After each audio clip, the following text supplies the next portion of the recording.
This week on the show, we have thoughts on NetBSD 8.0, monitoring a love for GigaBit OpenBSD Firewall, Cat's source history, Xorg's root permission bug we cover, as well as thoughts on OpenBSD as a desktop and a NomadBSD 1.1 release review in this week's episode of BSD Now.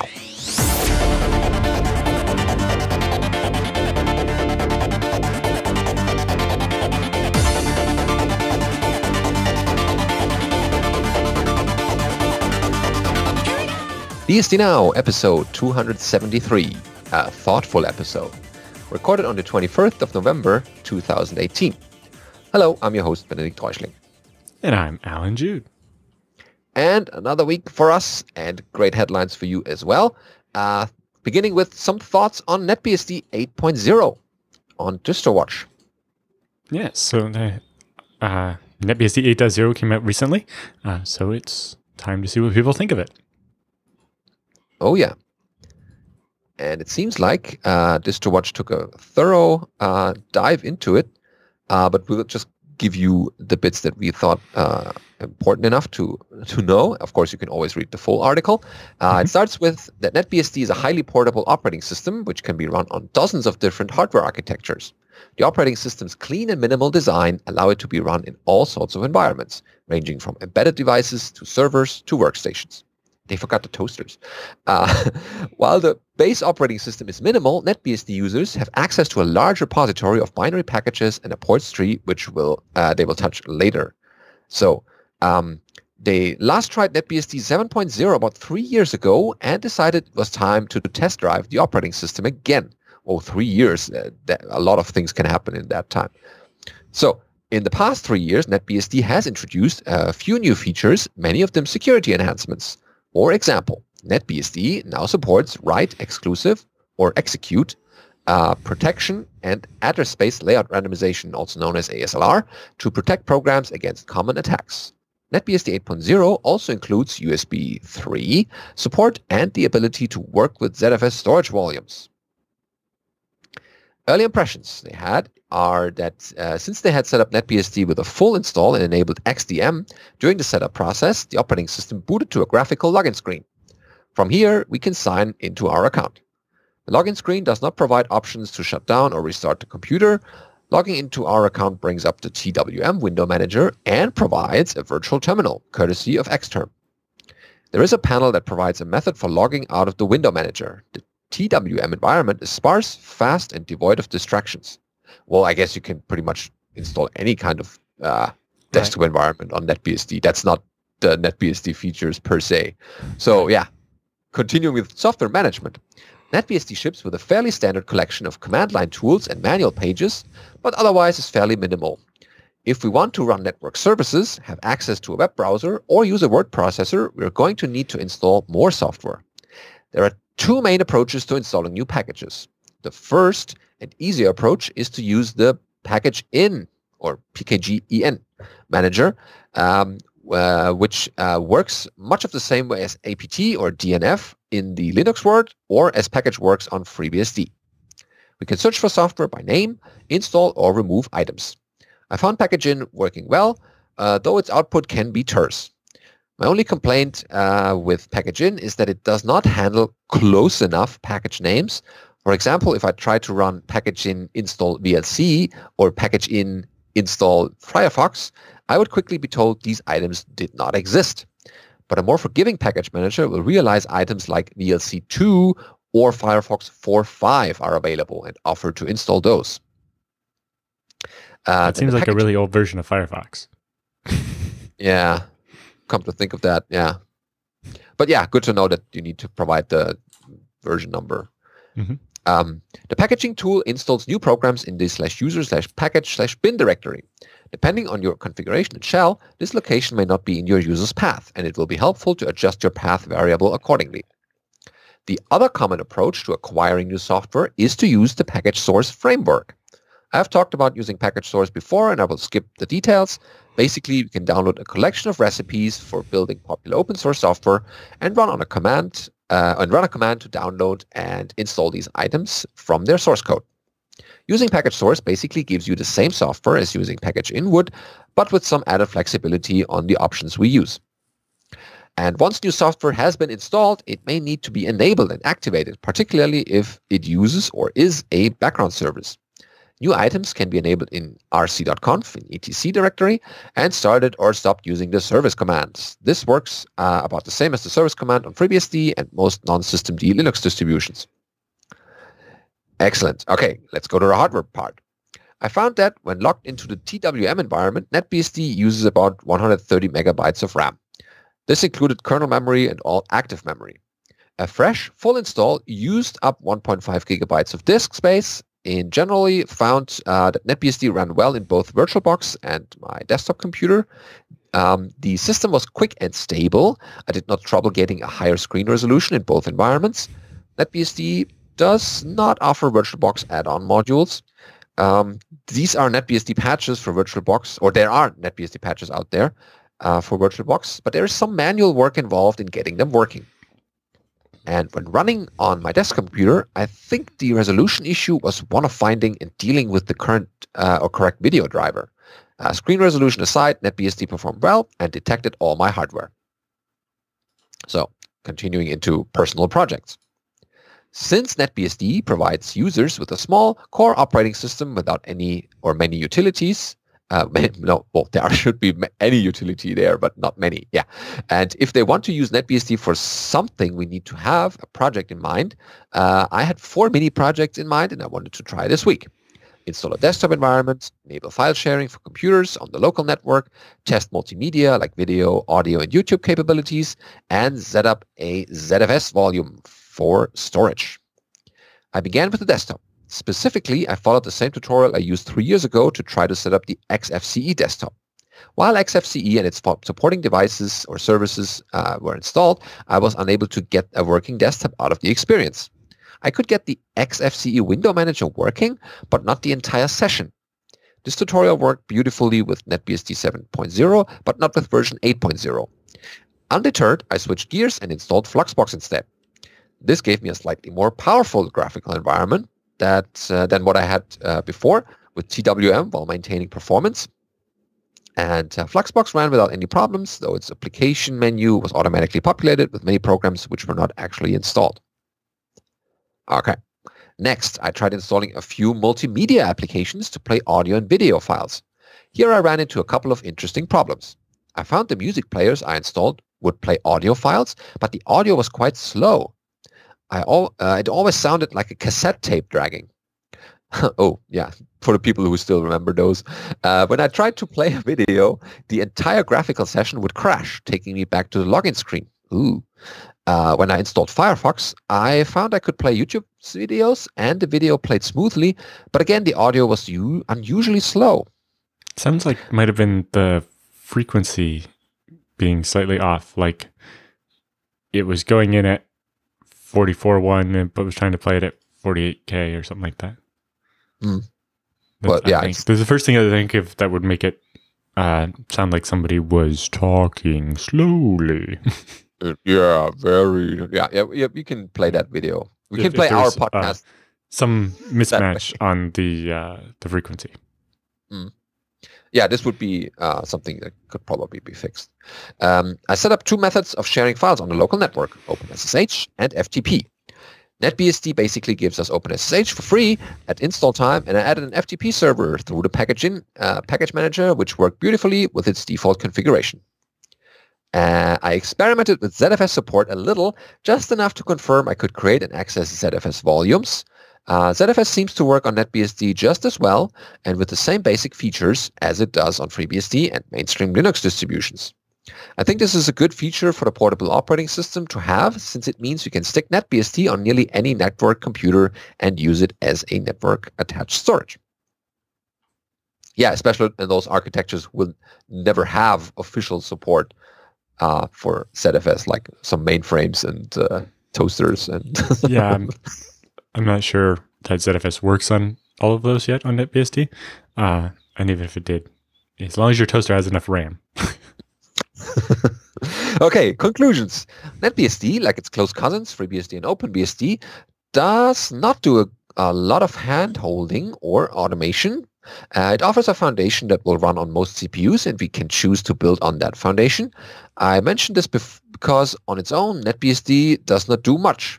If we want to get something out of it, we need to be willing to build on its foundation. We need a project. This is important to keep in mind, as I think going to NetBSD and thinking, I'll just explore around and expand on this as I go, will likely lead to disappointment. I recommend figuring out what you want to do before installing NetBSD and making sure the acquired tools are available in the operating system's repositories. I think that in general is kind of a key takeaway as far as accomplishing anything in kind of an open source project is, you don't just install a BSD and then explore so much as if you have an idea of what you want to do, you'll find that you actually learn more and accomplish more. Yeah, and you can find a lot of documentation on NetBSD, how to set things up like a desktop or other things you're interested in. But some of the projects I embarked on this week using ZFS and setting up file sharing worked well. Others, like getting multimedia support and a full-featured desktop, did not. Given more time, I'm sure I could find a suitable desktop to install, along with the required documentation to get it and its services running, or customize one based on one of the available window managers. And however, any full-featured desktop is going to require some manual work. Media support was not great. The right players and codecs were there, but I was not able to get audio to play smoothly. And their main complaint with NetBSD was that it relates to their struggles to get some features working in their satisfaction. The documentation is scattered. There are 4 different sections on the project's website for documentation, like FAQs, the guide, manual pages, and the wiki. Whatever we are looking for is likely to be in one of those, but which one? Or as likely the tutorial we want is not there, but it's on a forum or blog somewhere. I found that the documentation provides was often thin, more of a quick reference to remind people how something works rather than a full explanation. As an example, I found a couple of documents relating to setting up a firewall. One dealt with networking NetBSD on a LAN. Another explored IPv6 support, but neither gave an overview of syntax or basic guides to blocking all but 1 or 2 ports. It seemed like that information should already be known or picked up elsewhere. Newcomers are likely to be a bit confused by software management guides for the same reason. Some pages refer to using a tool called package_add, and others use package source and its make utility. Others mention package in. Ultimately, these tools each approximately have the same result but work differently and yet are mentioned almost interchangeably. I have used NetBSD before a few times and but new users are likely to come away confused. I think that's a matter of which tools recommended has changed over time and the documentation hasn't kept up. Yeah, that could basically be the reason, and it's not just limited to that project. Right, because I don't know, do they still even have package_add? I'm pretty sure package in is a replacement for that. Yeah, it's just, You also need to look at the documentation dates. I get that with students a lot. They Google something and find, of course, some Stack Overflow articles, but they're from 2016, and that still mentions package_add for FreeBSD. And that's from 2016. It shouldn't. We've had package since 2018. Yeah, well, from an older age, and I'm just telling them. Well, even this article said he was trying to follow a tutorial for NetBSD 7 from 3 years ago. I'm like, well, I can see why that might not actually work. Times change, and software too, Yeah, so one quirk they also found on NetBSD is, which may be a security feature or an inconvenience, depending on one's point of view, is super user programs are not included in regular users' paths. This means we need to change our path if we want to be able to run programs typically used by root. For example, shutdown and mount are not in regular users' paths by default. This made checking some things tricky for me. I remember when Red Hat used to do that. It drove me nuts. But this is easily fixed, and maybe someone will put that in. Weird. Yeah, it's not what you expect typically. And ultimately, though, NetBSD is not famous for its convenience or features so much as its flexibility. The operating system will run on virtually any processor and should work almost identically across multiple platforms. That's their big strength. That gives NetBSD users a good deal of consistency across a range of hardware and a chance to experiment with a member of the Unix family on hardware that might not be compatible with Linux or the other BSDs. Yeah, if you have something old and exotic, NetBSD is probably the right answer. Chances are it will run, and it will run well even. And the rest is your responsibility to set things up the way you want to have it. All right. And next up, we have that showing a GigaBit OpenBSD firewall some monitoring love is a thing. Yep. So this article over here, it says, I have a pretty long history of running my home servers or firewalls on exotic hardware. At first, it was a Sun Microsystems hardware, and then it moved to a Socris with some cool single-board computers thrown in the mix. Recently, I've been running OpenBSD on an Octeon on the Ubiquiti EdgeRouter Lite, which is an amazing little piece of kit at a great price point. So, upgrade time. This setup has served me for some time, and I've been extremely happy with it. But in my first world problems category, I recently upgraded the household to a gigabit fiber offering from local ISP Sonic. A great problem to have, but also too much of a problem for the little EdgeRouter Lite. The way the OpenBSD PF firewall works, it's only able to process packets on a single core. Not a problem on a dual core 500 megahertz EdgeRouter Lite when you're pushing 200 megabits, but when you have a gigabit now, that's probably too much. Yeah, there's a limit. So well, you know what we need? More power. Tool time, yeah. Yeah. So I needed something that was faster on a per core basis, but still satisfied the usual firewall requirements. So small form factor, fanless, multiple Intel Ethernet ports, low power consumption, not something regular and off the shelf. I got to be different, and relatively inexpensive. After evaluating a lot of different options, they settled on the Protectly Vault FW2B. With the specs required for the firewall, giving you 2 gigs of RAM, 8 gigs of disk space, and only $239 US. Installed OpenBSD 6.4. It was straightforward. The only problem I had was the Etcher program did not want to recognize the .fs extension of the install image as bootable, but quickly fixed that with a good old Unix DD. So after loading the same rule set on my new machine and running the speed test again, instead of topping out at about 200 megabits, they got all of their gigabit. So now to the point, adding some monitoring. So now that the machine was up and running and fast, I wanted to know what it was doing. Over the years, I've always relied on pfstat to give me an overview of my traffic, what was blocked, and so on. And you kind of get an example of what it looks like. Pretty sparse RRD-like graphs. Yeah, but still as you get can an see, overview. based on the RRD tool, which is simply incredible in its time, having worked on monitoring almost continuously for the past decade, I wanted to see if we could re-implement the same functionality using more modern tools, as RRD tool and pfstat definitely have limitations. This might be an opportunity to learn some new things. So they came across pf-graphite, which seems to be a great start. We had everything we need, and I added a few more stats from the detailed interface statistics and the ability to have the code exit for running from cron, which is a bit more OpenBSD style. So I added code for sending to some SaaS metrics platforms, but ultimately stuck with straight graphite.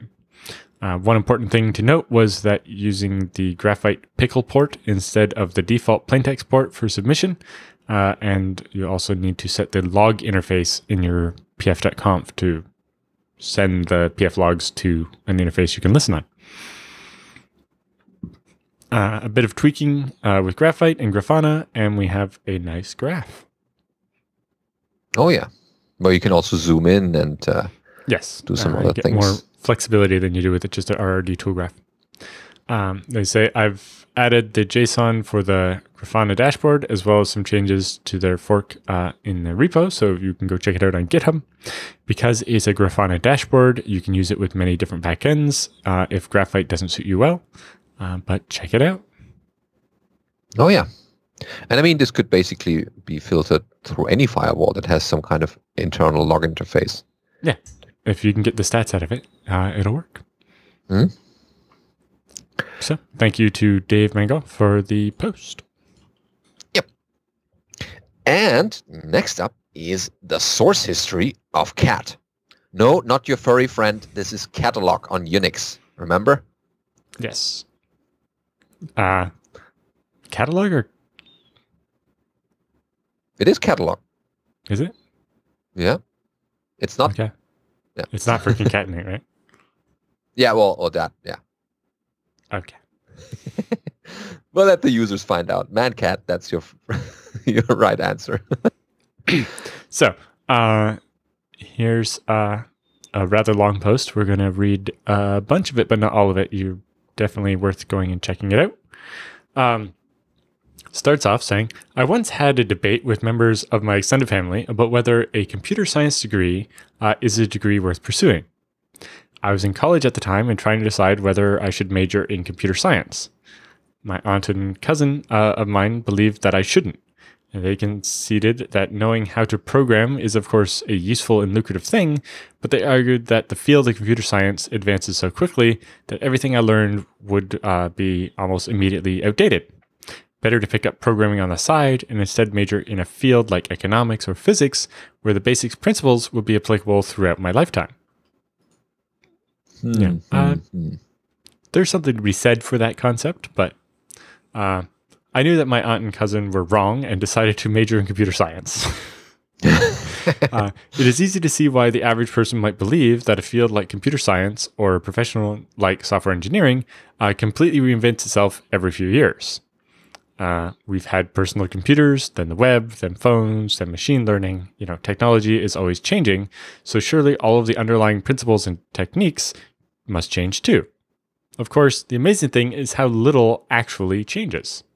Most people, I'm sure, would not be stunned to know just how old some of the important software on their computer really is. I'm not talking about flashy application software. Admittedly, my copy of Firefox, the program which probably uses most of my computer, is not even 2 weeks old. But if you pull up the manual pages for something like grep, you'll see that it hasn't really been updated since 2010, at least on macOS. And the original version of grep was written in 1974. That's 10 years before I was even born. When in the computing world was back when dinosaurs roamed Silicon Valley, people and programs still depended on grep every day. So just because it's old doesn't mean it's not good. So my aunt and cousin thought of computer technology as a series of increasingly elaborate sandcastles supplanted one another, every time there was a high tide that cleared the beach. The reality, as in many areas, is that we steadily accumulate programs that have solved problems. We might want to have occasionally modify these programs to avoid software rot, but otherwise they can be left alone. grep is a simple program that solves a still relevant problem, so it survives. Most application programming is done at a very high level, atop a pyramid of much older code, solving much older problems. The ideas and concepts of 30 or 40 years ago, far from being obsolete today, have in many cases embodied software that you can find and install on your laptop. So I thought it would be interesting to take a look at one such old program and see how much it has actually changed since it was first written. Cat may be the simplest of all Unix utilities, and so I'm going to use it as an example. Ken Thompson wrote the original implementation of cat in 1969. If I were to tell someone that I have a program on my computer from 1969, would that be accurate? How much of cat has really evolved over the decades? How old is the software on your computer? Thanks to repositories like the Unix history repository, we can see exactly how cat has evolved since 1969. I'm going to focus on implementations of cat that are ancestors of the original implementation. So I have on his MacBook Pro. You'll see as we trace cat from the first version of Unix down to the modern Mac OS that the program has been rewritten more times than you might expect, but it ultimately works more or less the same as it did 50 years ago. So, starting with Research Unix in the early 1970s, Ken Thompson and Dennis Ritchie began writing Unix on a PDP-7 in 1969, before there was even a C programming language. So all the early Unix software was written in PDP-7 assembly. The exact flavor of assembly they used was unique to Unix, since Ken Thompson wrote his own assembler that added some features on top of the assembler provided by DEC. Thompson's changes are all documented in the original Unix Programmer's Manual under an entry for AS, which is the assembler, which is still what we call the assembler today. The first implementation of cat is thus written in PDP-7 assembly. I've added comments that try to explain what each of the instructions is doing, but the program is still difficult to follow unless you understand some of the extensions that Thompson made while writing his assembler. There are two important ones. First, the semicolon character can be used to separate multiple statements on the same line. It appears that this was used most often to put system call arguments on the same line as the sys instruction. Anyway, you're probably not interested in the assembly bits. The most interesting thing about the first version of cat is that it contains two names we should recognize. There's a block of instructions called getC and a block of instructions called putC for get character and put character. Demonstrating that these names are actually older than the C standard library. The first version of cat actually contained implementations of both of these functions.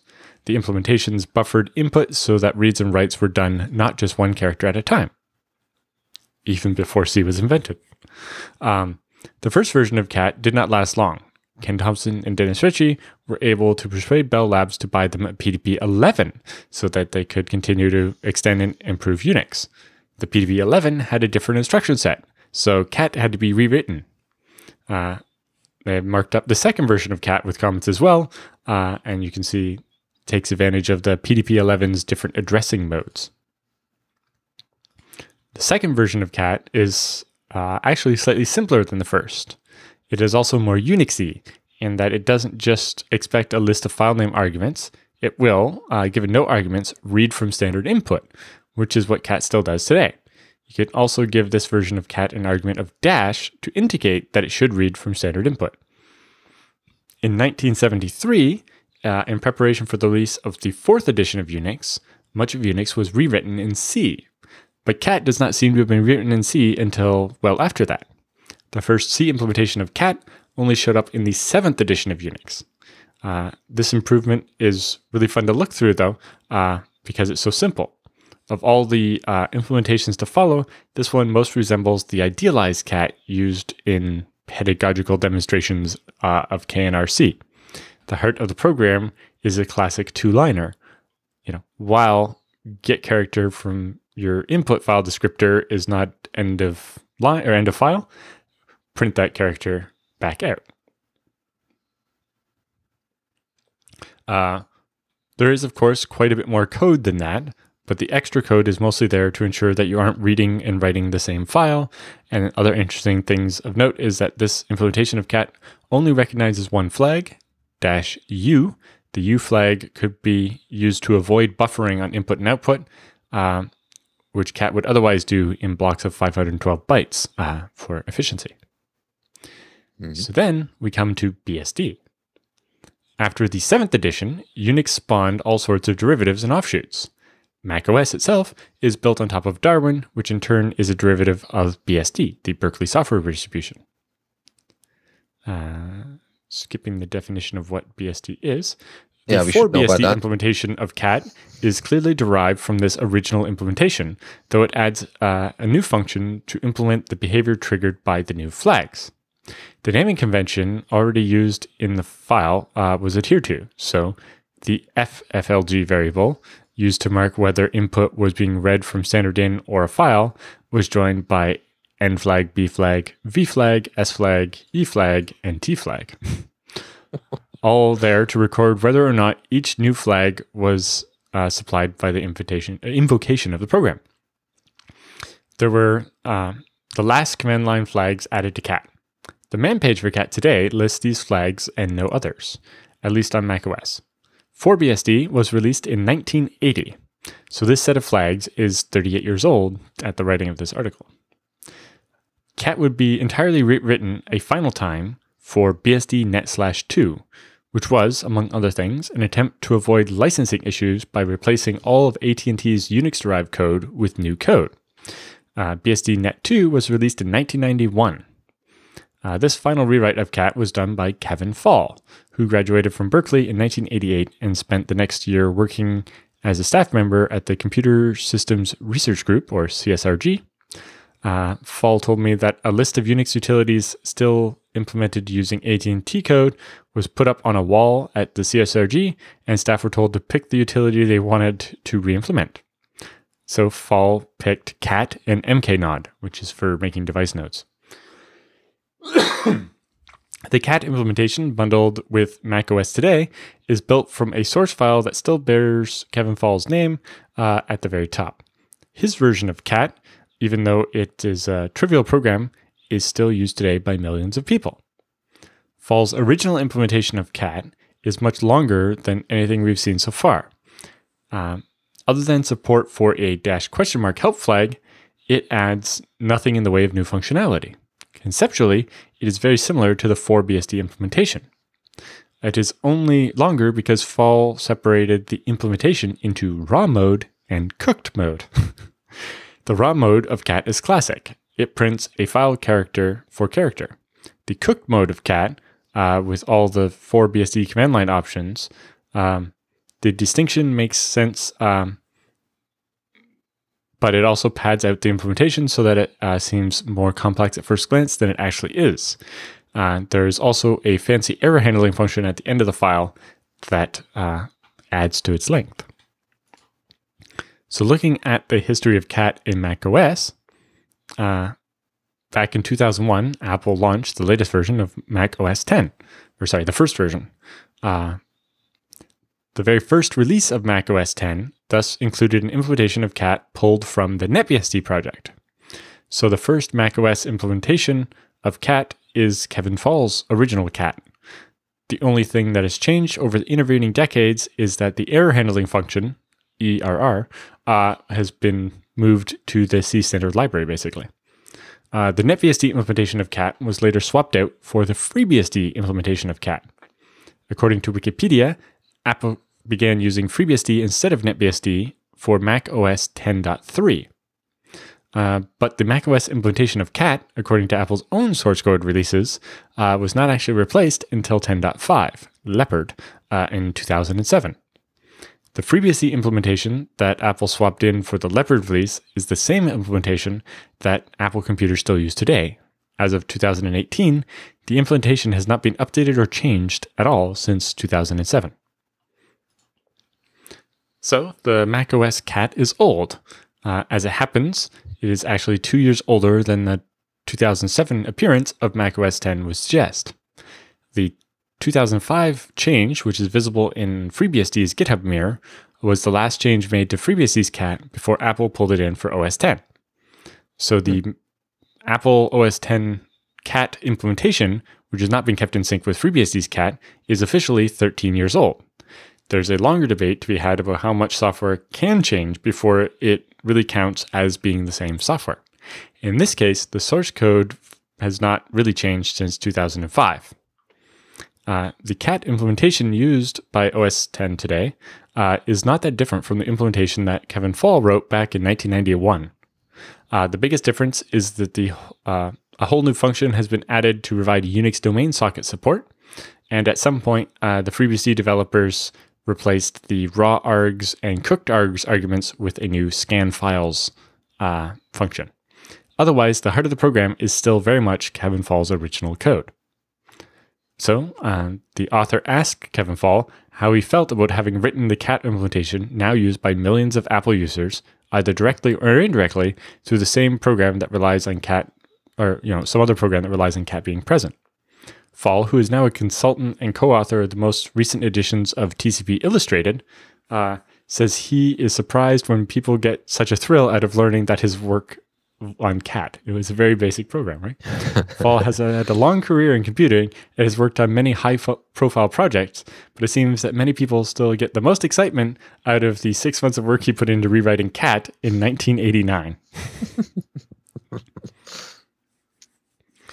Well, at least it's not being known for writing something bad, but yeah. Oh yeah, it positives people's history mind. And I know that a lot of CS courses actually let people do a clean room implementation of just do cat. If you have never heard about cat or eventually seen the compare it to what the current implementation is and see what you did differently, and so on. And it's an interesting exercise. So anyway. They have a final section here titled The 100-Year-Old Program. Ooh. In the grand scheme of things, computers are not an old invention. We're used to 100-year-old photographs or even 100-year-old camera footage, but computer programs are in a different category. They're high-tech and new, at least they are now. As the computer industry matures, will we someday find ourselves using programs that approach the 100-year-old mark? Computer hardware will presumably change enough that we won't be able to take an executable compiled today and run it on hardware a century from now. Well, people would have probably agreed with that statement in the 90s, and turns out it mostly works. Perhaps advances in programming language design will also mean that nobody will understand C in the future, and cat will long since been rewritten in some other language. Although C has already been around for 50 years and it doesn't look like it's getting replaced anytime soon. But barring all that, why not just keep using cat like we have forever? I think the history of cat shows that some ideas in computer science are in fact very durable. Indeed, with cat, both the idea and the program itself are old. It may not be accurate to say that the cat on your computer is the one from 1969, but I could make a case that saying that cat on my computer is the one from 1989, when Fall wrote his implementation of cat. Lots of other software is just as ancient, so maybe we shouldn't think of computer science and software development primarily as fields that disrupt the status quo and invent new things. Our computer systems are built out of historical artifacts. At some point, we may all spend more time trying to understand and maintain these historical artifacts than we spend writing new code. Mostly the usefulness of cat is also related to pipes, and just the basic text processing tools are still the best thing out there. Yeah, keep it simple and you may have a chance that your program is still around after a while and will also be found on many other systems implementing similar functionality. So yeah, great article. Yes. It'd be funny to ask Kevin Fall, so what do you think about the fact that your copy of Cat that you wrote in 1989 is in my washing machine at home? Is that scary or is it less scary for you? Well, depends on what the people are using it for. Yeah.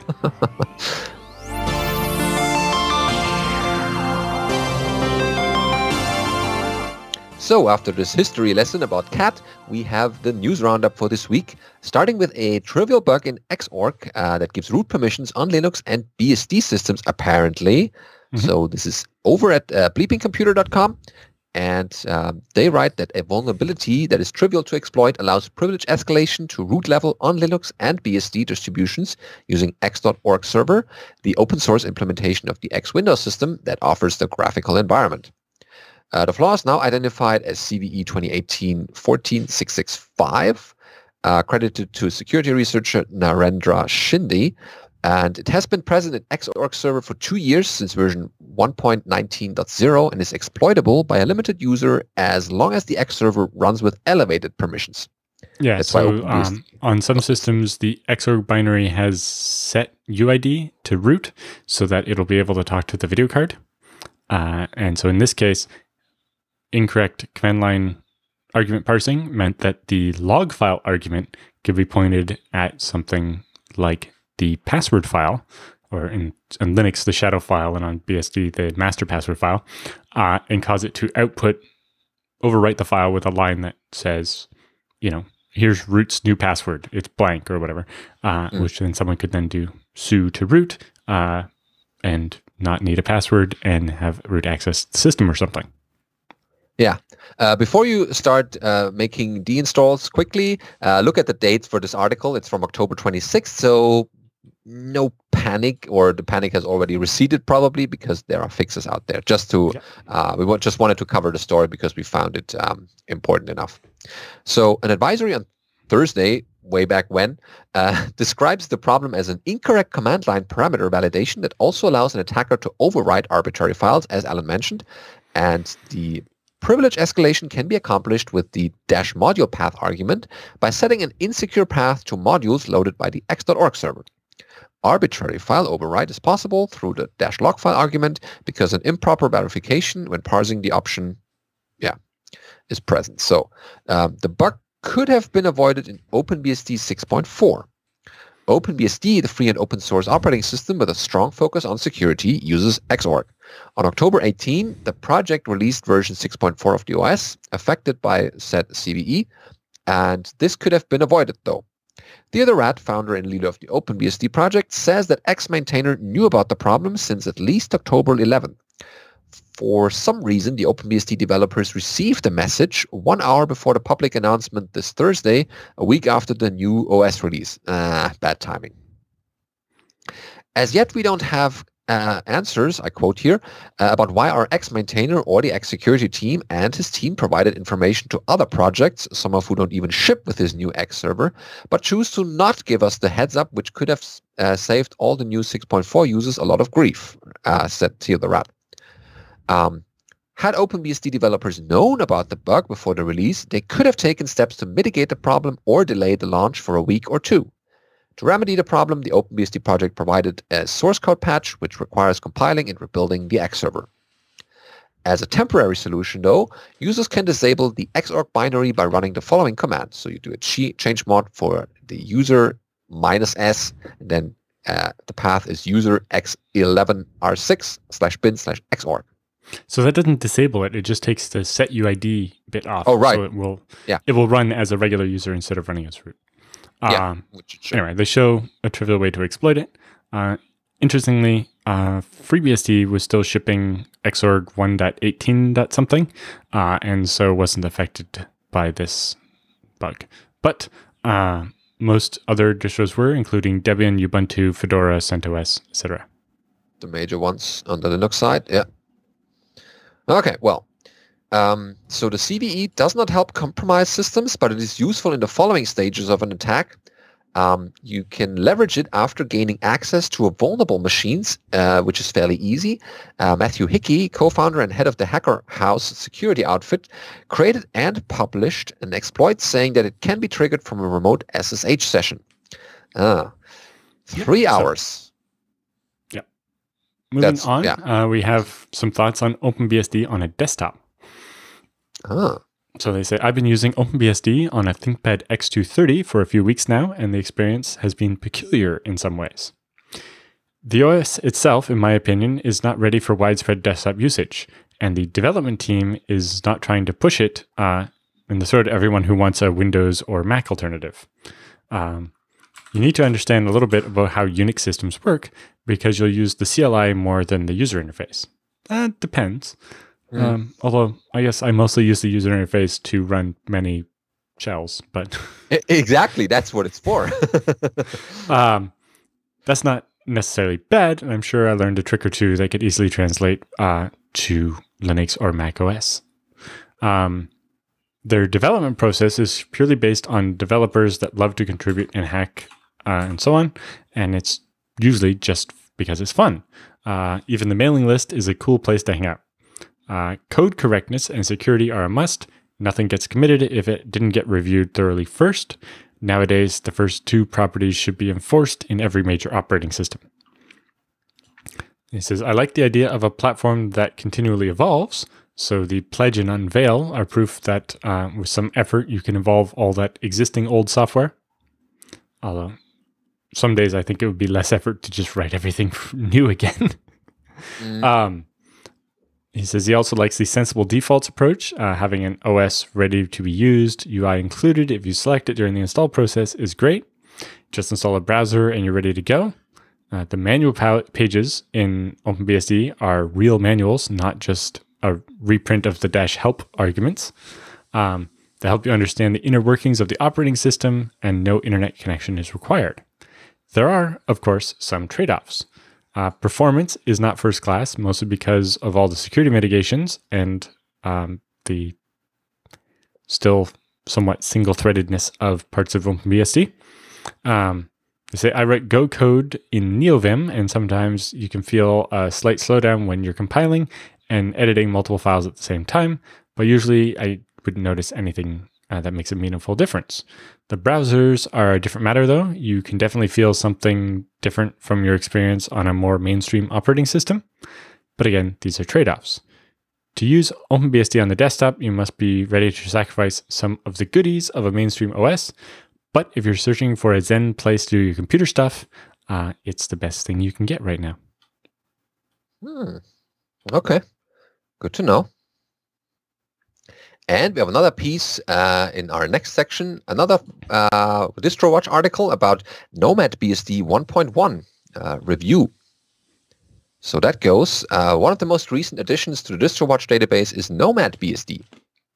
According to the NomadBSD website, NomadBSD is a 64-bit live system for USB flash drives based on FreeBSD. Yeah, we covered that last episode, but that's basically the description people would already know. And the latest release of NomadBSD, or simply Nomad, as I will refer to in the project review here, that is version 1.1. It is based on FreeBSD 11.2 and is offered in two builds, one for the generic personal computers and one for MacBooks. The release announcement mentions version 1.1, offers improved video driver support for Intel and AMD cards. The operating system ships with Octo package, for graphical package management, and the system should automatically detect and work with VirtualBox environments. The NomadBSD 1.1 is available as a 2 GB download, which we can decompress to produce a 4 GB file, which can be written to a USB thumb drive. There is no optical media built for Nomad or of Nomad, as it is designed to be run entirely from the USB drive and to write data persistently to the drive rather than simply being installed from the USB media. So, initial setup steps. Booting from the USB drives brings up a series of text-based menus which ask us to configure key parts of the operating system. We are asked to select our time zone, keyboard layout, keyboard model, keyboard mapping, and our preferred language. While we can select options from a list, the options tend to be short and cryptic. Rather than English US, for example, we might be given Ian_US. We're also tasked to create a password for the root user account and another one for a regular user, which is called Nomad. We can then select which shell Nomad will use. The default is Z shell, but there is plenty of other options available, including C shell and the bash. We have the option of encrypting our user's home directory as well. I feel it is important to point out that these settings and Nomad's home directory are stored on the USB drive. The options and settings we select will not be saved to our local hard drive, and our configuration choices will not affect other operating systems already installed on our computer. At the end, the configuration wizard asks if we want to run the BSD stats service. This option is not explained at all, but it contacts BSD stats to provide some basic statistics on BSD users. Yeah, in case you're standing in a room full of computers for sale and you want to check out whether that works on your BSD system. That's right. Good. Sometimes, I just want to fix a computer. Or that, yeah, definitely. Also I've used the FreeBSD live stick before to, image hard drives off laptops and, replace a dying hard drive or a smaller hard drive with a bigger one by just booting up FreeBSD, because give me some tools that I know how to use and make them not be running off the hard drive I'm about to do something to. Yeah, especially if you're saving Z pools and other stuff. That can be. Rarely need to do any rescuing for ZFS, but you're right. Yeah, but yeah, in case disaster strikes, you have a non-readable or not writable system. The system then takes a few minutes to apply its changes to the USB drive and automatically reboots the computer. While running the initial setup wizard, I had nearly identical experiences when running Nomad on a physical computer and running the operating system in a VirtualBox virtual machine.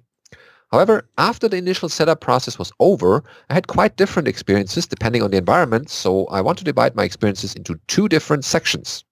So they have a physical desktop computer session and another one which you don't cover here, but it's in the article. So just for the physical desktop part, at first Nomad failed to boot on my desktop computer. From the operating system's bootloader, I enabled safe mode, which allowed Nomad to boot. At that point, Nomad was able to start up, but would only display a text console. The desktop environment failed to start when running in safe mode. Networking was also disabled by default, and I had to enable a network interface and the HTTP address assignment to connect to the internet.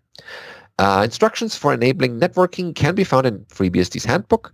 Once we are online, we can use the package command line package manager to install and update software.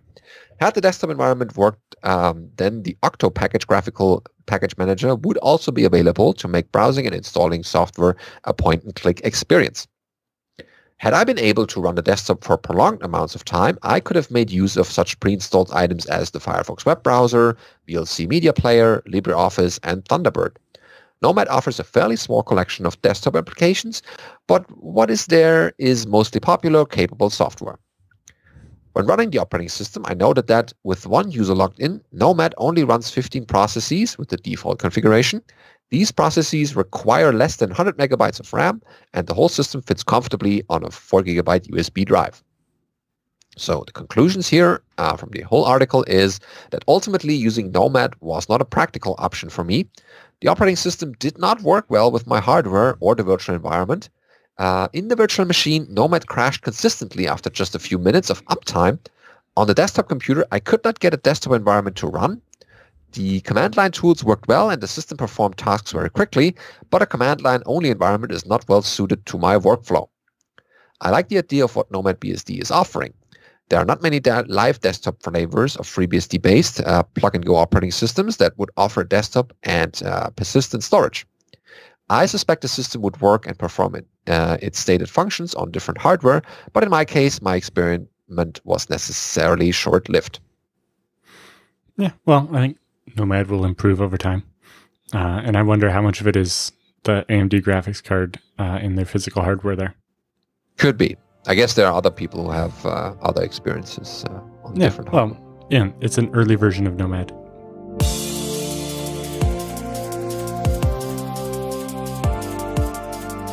So, time for the Beastie Bits this week. We have another blog post about FreeBSD lockless algorithms, SEQ, by Marsh Zaborski here on his blog, which becomes a regular show item, it seems, which is good because there's always interesting stuff to read. Mm-hmm. He talks about SEQ, the SEQ, not the SEQ program. It's the locking. This is a sequential type of locking where you indicate when you're going to do reads or writes from a variable. So that basically allows you to consistently read from the variable and only have to lock it when writing. So when you begin writing, you add to the sequence, and when you finish writing, you add again. And then only when the number is even is it safe to read. Oh, okay. And there are code examples here and also a graphic at the bottom so you can see how the readers and writers using their sequence numbers to make it consistent. Yeah, it's well worth the read. And thanks, Marius, for writing that. Next up, we have Happy Bob's libTLS tutorial. Excellent, by none other than Bob Beck itself. And so this is the tutorial that was given at BSDCan and EuroBSDCon, but it's the latest and greatest version, fresh on the GitHub. Ah, great, yeah.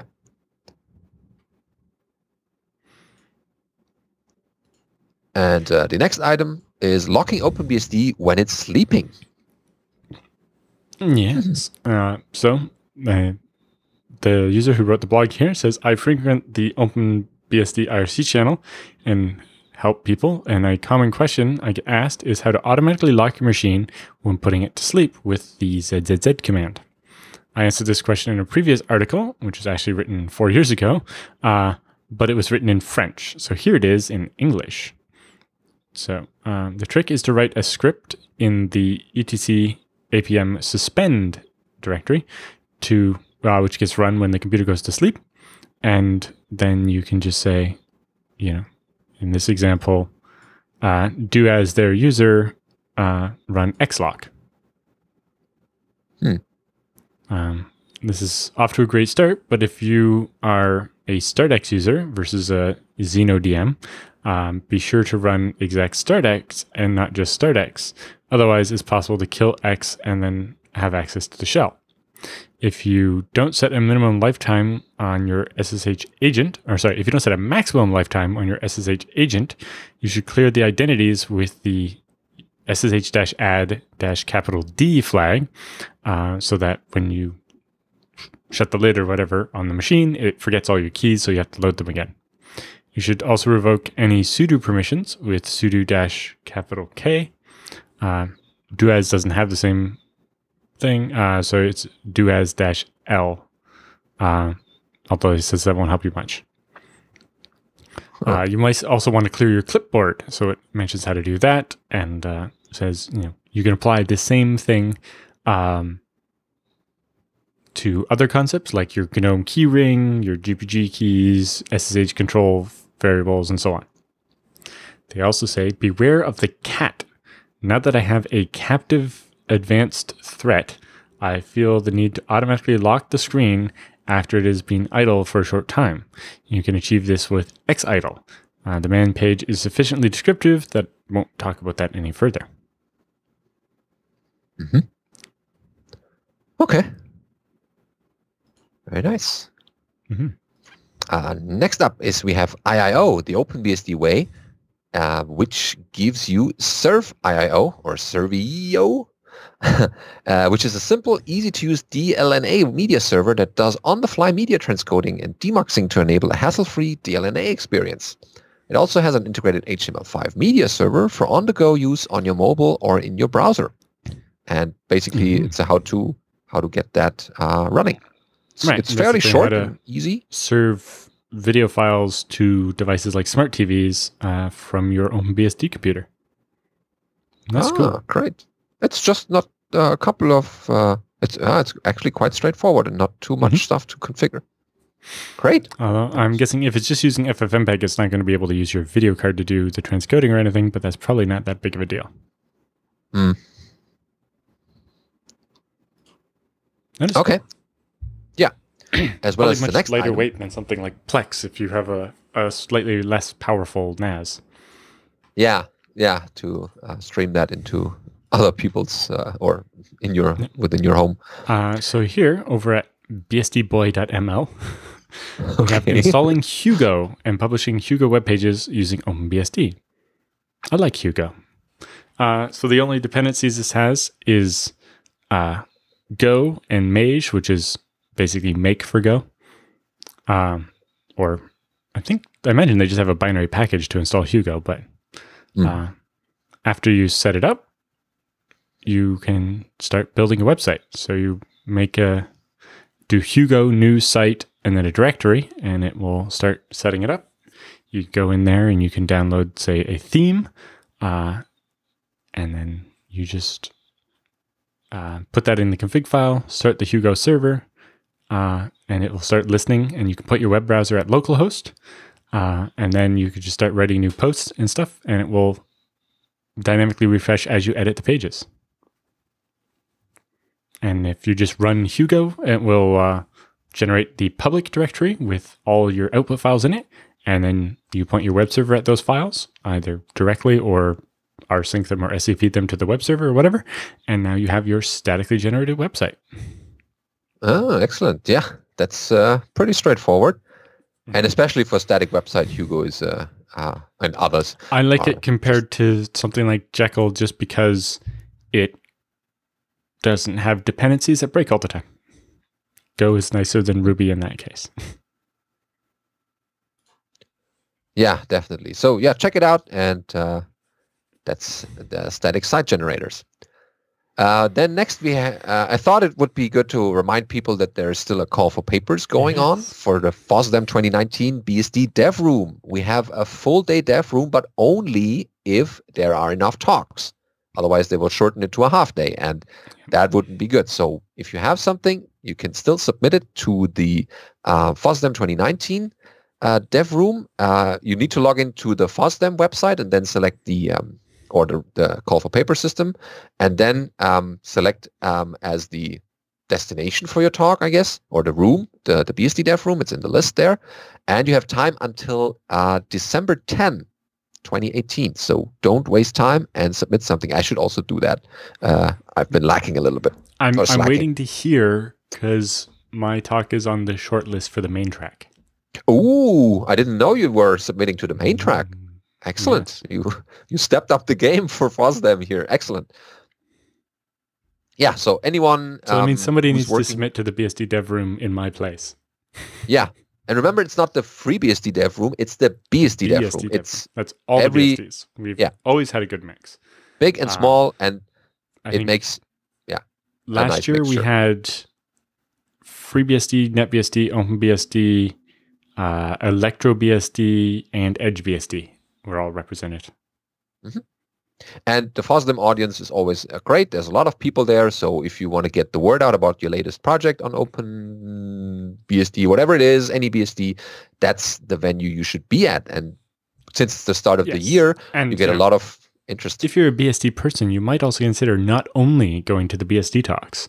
There are rooms on many other topics. And if you want some of those other open source projects to, be aware of the fact that people want to use that software on OpenBSD, for example, then you might go to the Go Dev Room and talk to them about making sure that Hugo and other Go programs work nice on OpenBSD, or go to the KDE Dev Room and make sure that KDE is going to run on your favorite BSD. And excellent. So it's a great way to, actually get people in other projects to care about BSD. Connect the more likely projects. Yes. Yeah. Well, if someone has actually come up to them and talked to them in person about it, they're probably going to remember that more than an email. And maybe that gets them to pay a bit more attention to BSD, all of BSDs in general. And it's a great way to advocate for your favorite BSD among the other, because it's not just an operating system conference, it's the Free Open Source Software Developers European Meeting. There are thousands of people from every possible project. And also many projects like VLC and others schedule their yearly project meeting stuff around FOSDEM, since everybody's going to go there anyway. Yeah, you can find the VLC people with their Coney hats. But anyway, any project which we still need to get the word about whether there will be a FreeBSD table there during the main conference as well on the 2 days, the Saturday and Sunday. Once we know, then we'll let you know. And other than that, there's great activities. Just visit FOSDEM and you will definitely have a good time. Okay. Next up, we have a YouTube video from Claudio Jäger about OpenBGPD. Gotta go fast. Yeah, so if you're interested in BGPD, check it out. Then we have the next release candidate of Project Trident is now available with some additional fixes. So check that out if you're interested. We'd love to hear somebody write a blog post about their experience trying out Project Trident. Then we have, in case you didn't get the note, FreeBSD 10.4 has passed its end of life, which was October 31st. So if you still have any machines running FreeBSD 10. anything, or anything older than 10, you're well out of support, and you should upgrade to FreeBSD 11.2 or 12.0, although it's only an RC2. Yeah, but what better time to get the newest features and don't stay on that old version. There are cooler stuff, bug fixes in the 10.4 won't get package updates anymore. The port tree doesn't work with 10.4 anymore. You really want to get off 10.4. Yeah. And last but not least is you can play Crazy Train through your APU2 speaker. Because why not? This is on the Mastodon network, bsd.network. If you are not on that one, please join if you want to get all the bits about the BSDs. So if you just echo the music notes, pipe to do as to dev speaker. Just echo a certain sequence, and yeah, the fun begins. They should put a video out there to just see what it sounds like. Cool, nice idea. So, time for feedback and questions this week. We're still running low on feedback and questions, although people have heard our cries and are submitting stuff that they really want to also get answers to. And so we have 3 for this week, starting with Tobias, satisfying my storage hunger and wallet pains. Ooh.